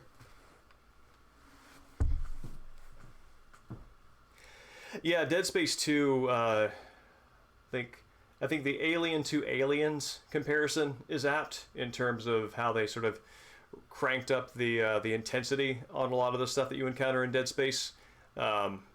It's less about isolated encounters and much more about just hordes of things coming at you. I have to admit, I was thinking about this when I was sort of imagining sort of streaming this, is like when you have a kid, like mutant babies and shooting them has a different, less pleasant feeling to it. And I understand it's a horror game and it's not meant to be pleasant, but it hits you in a way that's a little more sour tasting as an experience than might otherwise. It kind of feels meanly edgy in some ways. The enemies are good, don't get me wrong, and it is absolutely in fitting with the way that this sort of necromorphic thing would play out, and in fact sort of enhances the evilness of it that not even innocents are spared this sort of horrible transformation. I'm just saying that you have a different reaction to it, is all. Yeah, the daycare center, that's right, I remember that.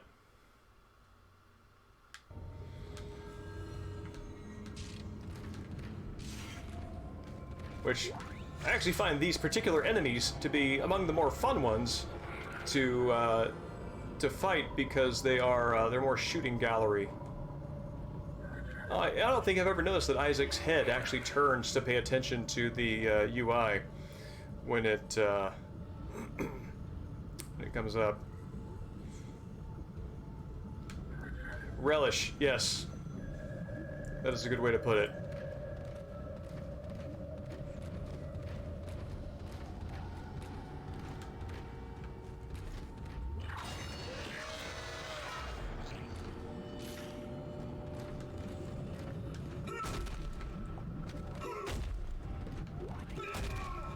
Oh, wow.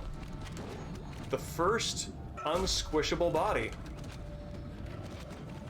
Oh, Jesus Christ.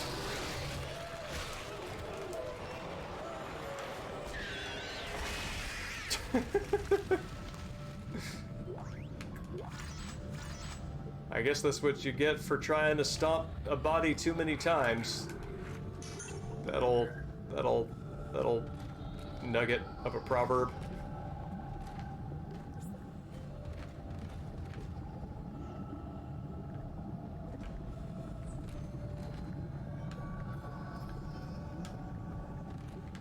Yeah, I think that I don't get the feeling that the game is offering this as a moment to be enjoyed. So, you know, the heinousness of it is logged and noted.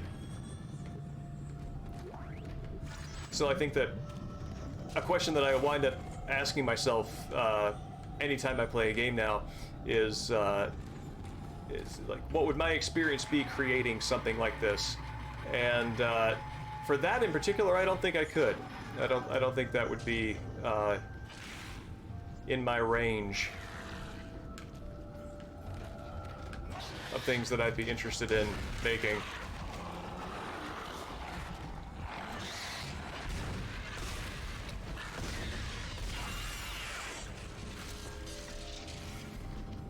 Baby head too big indeed.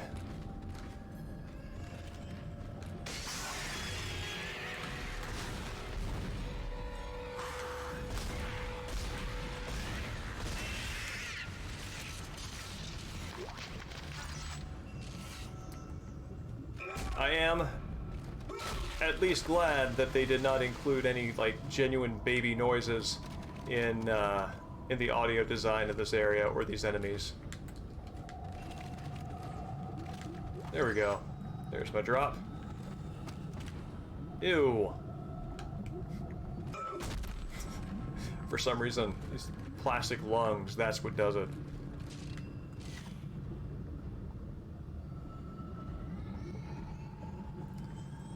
Oh man, I apparently played Bioshock, System Shock 2 so long ago that I remember none of this.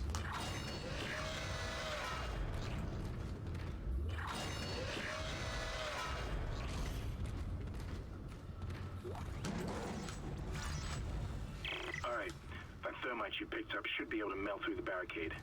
Use the shock pad to ignite it. Hope I can hold this position. I can hear something big moving out there.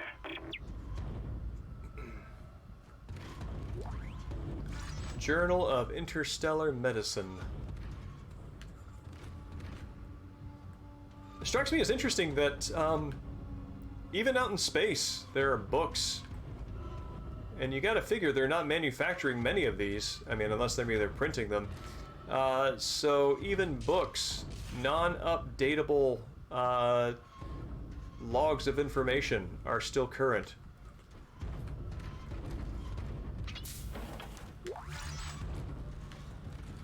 Let's see. Anything else in here?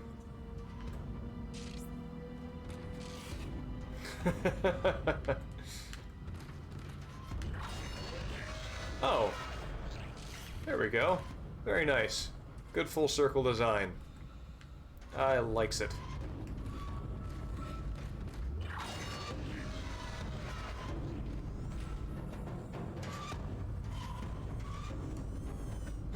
Thank you for visiting the research wing.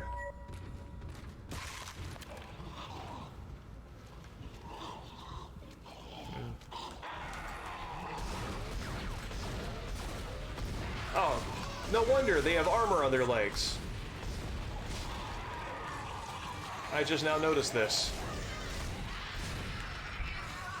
I thought, man, these guys with pants are really resilient, but no, I mean, they have pants, but their pants also have pants.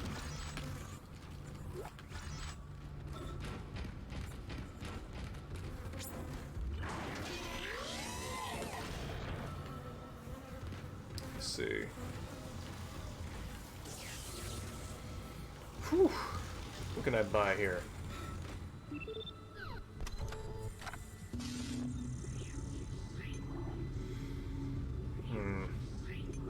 Flamethrower seems... oh, man. Line gun seems like a smart buy. Pulse rifle. Assault rifles as secondary weapons just never pay off for me. So there we go. And, how am I doing on health here?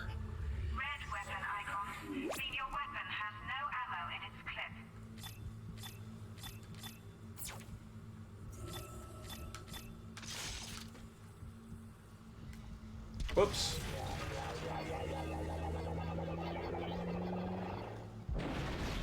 Ah, I guess it does that too.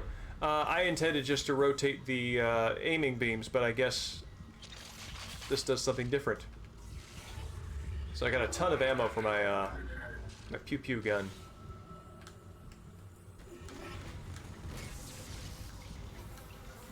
Let's see. Research wing, that's where it just came from. Imaging diagnostics wing? Do I need to get anything from here?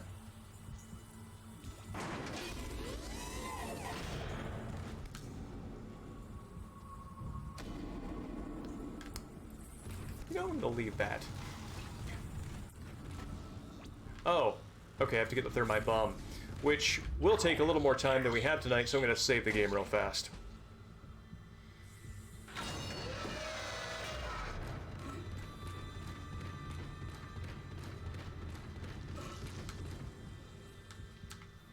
Is there, oh. It appears not. Alright, I guess I gotta walk till I find a save point. Funny, there were save points everywhere in the first area.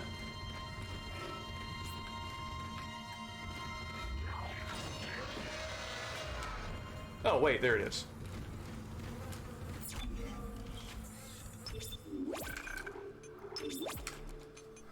Alright, that's part 1 of Dead Space. Gonna do part 2 on Tuesday night. Start in the sort of same 7 to 9 Pacific Standard Time frame, and yeah, look forward to seeing everybody then.